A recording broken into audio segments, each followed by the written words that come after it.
Kiai Dhofir dengan segenap kisah istimewanya seperti berlian yang begitu berharga untuk dilihat, dikenang, dan diteladani. Kiai Haji Raden Ahmad Azaim Ibrahimi, pengasuh Pondok Pesantren Salafiyah Syafi'iyah Sukorejo Situbondo. Seorang pribadi di dalam memori hidupnya semula mungkin hanyalah catatan-catatan bagi diari hidupnya. Namun suatu ketika di masa mendatang, catatan itu ketika dieja dan dibaca, namanya akan menjadi sosok yang diteladani. Paragraf dari lembaran-lembaran perilaku dan perjuangan yang terekam oleh ingatan keluarga, anak, istri, sanak famili, kerabat, dan mungkin murid-murid yang telah membaiatnya sebagai guru, akan mengaji hidupnya sebagai suatu ajaran. Demikianlah sosok almarhum al-maghfurlah Ustadz Dhofir Jasuli yang saya kenal. Sejarah kehidupan Ustadz yang bersahaja ini melengkapi sejarah eksistensi Pondok Pesantren Salafiyah Syafi'iyah Sukorejo Situbondo, tempat di mana beliau berhikmah mengabdikan hidupnya untuk ilmu. Ustadz Dhofir adalah salah satu tokoh penting pesantren dalam hubungannya sebagai pilar keilmuan, guru spiritual, dan sosok teladan. Maka tentu membaca sejarah kehidupannya juga berarti membaca bagian penting untuk keutuhan sejarah. Kalau boleh dikatakan, peradaban Pondok Pesantren Salafiyah Syafi'iyah Sukorejo tanpa mengenal satu persatu tokoh intelektual di dalamnya, maka akan dipahami secara parsial. Oleh karena itu, mengenal biografi almarhum al-maghfurlah Ustadz Dhofir berarti juga memahami sejarah untuk Pondok Pesantren Salafiyah Syafi'iyah Sukorejo Situbondo. Semoga buku biografi almarhum al-maghfurlah Ustadz Dhofir Jasuli ini menjadi salah satu buku yang menambah khasanah dalam kategori pesantren, khususnya Salafiyah Syafi'iyah Sukorejo Situbondo, umumnya pesantren Islam Nusantara. Kepada generasi yang dilahirkan oleh zamannya, saya katakan, saya berpesan, bacalah keteladanan almarhum al-maghfurlah Ustadz Dhofir Jasuli, karena di dalamnya ada karakter yang akan membentuk kedewasaan berpikir. Semoga setiap jeripayah penulis telah meluangkan banyak waktunya berhikmah mencatat keteladanan almarhum al-maghfurlah Ustadz Dhofir Jasuli, dicatat sebagai pahala amal ibadah yang diterima oleh Allah Subhanahu wa ta'ala. Jazakumullahu ahsanal jasa dengan segala dimensi. Betapa banyak guru-guru yang memberi manfaat kepada saya. Salah satunya adalah Ustadz Dhofir. Beliau sangat ahli dalam bidang nahwu dan sharaf. Ini dari sisi keilmuannya. Kalau dalam sisi akhlaknya, beliau sangat tawadu.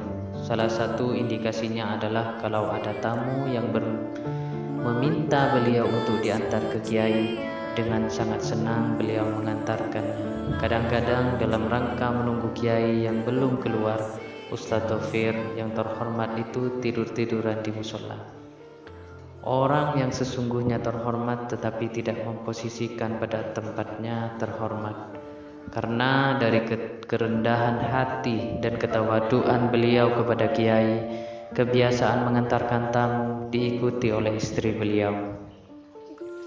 Begitu juga ketika istri beliau mau suan ke kiai, yang mengantarkan adalah Ustadz Dhofir. Tidak ada kebiasaan dari guru-guru di Sukorejo ketika istrinya mau suan ke kiai diantarkan, kecuali Ustadz Dhofir. Saya kenal beliau sejak belum menikah, saat beliau mengaji kepada Kiai Haji Dhofir Munawwar, ayahanda Kiai Azaim. Saya juga berguru kepada Ustadz Dhofir saat bersekolah di Sanawiyah dan Aliyah. Sering menjadi perbincangan orang bahwa Ustadz Dhofir kalau tidak mengajar akan jatuh sakit, kebalikan dari kebanyakan orang atau sebaliknya. Ketika beliau dalam keadaan sakit dibuat mengajar, akan sembuh, sehat. Orang yang sangat sederhana dan mempunyai usaha Ustadz Dhofir adalah perpaduan antara karakter pekerja keras dan tawakal. Sebagaimana Islam memang begitu, menganjurkan kita untuk bekerja mencari uang, tapi di sisi lain harus bertawakal kepada Allah. Beliau itu alim, artinya tidak banyak dari guru di Sukorejo sealim beliau. Alim tapi tidak banyak atau tidak biasa berdiskusi. Tidak seperti anak-anak sekarang, pandai berdiskusi walaupun isinya, ilmunya tidak terlalu banyak. Di samping sangat rajin dan tekun dalam mengajar, Ustadz Dhofir juga dikenal dermawan. Mungkin kedermawanannya sedikit banyak diikuti oleh putra-putrinya. Saking dermawannya, kendaraan beliau sendiri biasa dipinjam atau dipakai oleh orang.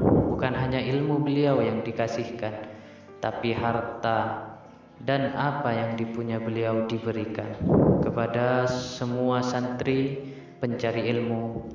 Berteladanlah kepada almarhum dalam berbagai sisi kehidupan beliau, kesehariannya, kesederhanaannya, ketekunannya mengajar dan belajar, terutama kepada anak-anak beliau untuk meneruskan perjuangan dan apa yang menjadi jalan kebaikan beliau. Saya mengenal Ustadz Dhofir sebagai sosok yang tidak menonjolkan dirinya, seorang yang alim yang tidak menampakkan kealimannya, juga tidak bergaya layaknya orang alim dan pintar. Beliau juga sangat tekun dan sungguh-sungguh dalam mengajar. Ustadz Dhofir tidak pernah terdengar banyak tingkah, seorang yang tidak suka menampilkan keistimewaan dirinya, sehingga kalau tidak waktu mengajar, tidak akan tahu bagaimana beliau. Perilaku Ustadz Dhofir juga sangat sederhana. Ustadz Dhofir sangat ikhlas dan tekun dalam mengajar. Begitu juga ketika di Mahat Ali. Ada cerita menarik yang saya dengar dari Kiai Haji Raden Asad Samsul Arifin. Beliau berkata, Dhofir Jia detti kentena Kiai Dhofir Munawwar. Dhofir ini menjadi ganti dari Kiai Haji Dhofir Munawwar. Ustadz Hasan Basri berkata kepada saya sendiri, Ustadz Dhofir Jia pantas mengajar kitab Ihya Ulumuddin. Ustadz Dhofir itu pantas kalau mengajar kitab Ihya Ulumuddin. Itu tidak lain karena beliau adalah sosok yang sederhana, ikhlas, rendah hati, tawaduk dan halus. Seorang yang seperti itu memang sangat layak untuk mengajar ilmu tasawuf. Karena tasawuf merupakan pendidikan akhlak melalui pendidikan hati dan jiwa. Kalau orang mempunyai jiwa dan hati yang baik, maka perangainya baik dan pasti perilakunya juga baik karena ada keterkaitan. Seperti fikih yang bersifat teoritik, sedangkan tasawuf bersifat praktik. Melihat dari perilaku dan amaliyahnya, Ustadz Dhofir termasuk sufi amali. Namun bidang keilmuan beliau lebih condong kepada ilmu fikih daripada tasawuf, sebagaimana pengajian beliau di masjid-masjid. Kalaupun dikasih jam mata pelajaran tasawuf saat mengajar di sekolah atau di fakultas kampus akan sangat condong sekali, karena benar sebagaimana pengajaran di pesantren memadukan antara dua ilmu ini, tasawuf dan fikih. Karena fikih saja tanpa adanya tasawuf, maka akan menjadi liberal pemikirannya. Sebagaimana apa yang dikatakan oleh Imam Malik bahwa orang yang mengerti ilmu fikih tanpa mengetahui dan mengamalkan ilmu tasawuf, maka dia akan fasik. Sedangkan orang yang belajar ilmu tasawuf tidak diimbangi dengan ilmu fikih, maka dia akan menjadi kafir sindik. Memadukan tasawuf dengan fikih adalah keharusan, dan dalam diri Ustadz Dhofir ini ada perpaduan antara fikih dan tasawuf, melihat dari sisi kesehariannya dan sifat-sifat beliau. Diharapkan pada tholabul ilmi santri bisa meneladani Ustadz Dhofir, terkesan ikhlas dalam menghambakan diri kepada Allah dan mengabdi hikmah kepada pesantren. Beliau dikenang dengan keikhlasannya, kesalehannya, kesabarannya, kerajinannya, istiqomah berjamaah, hormat kepada orang lain dan tidak mau menyakiti orang lain.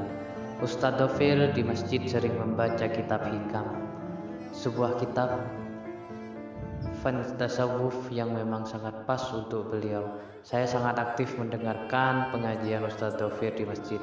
Beliau adalah guru yang sangat cocok membaca karangan Ibnu Athaillah atau ilmu tasawuf. Tidak pamer keilmuan, mengajar dengan sederhana saja. Seorang guru yang sangat layak pengajiannya didengar oleh orang banyak.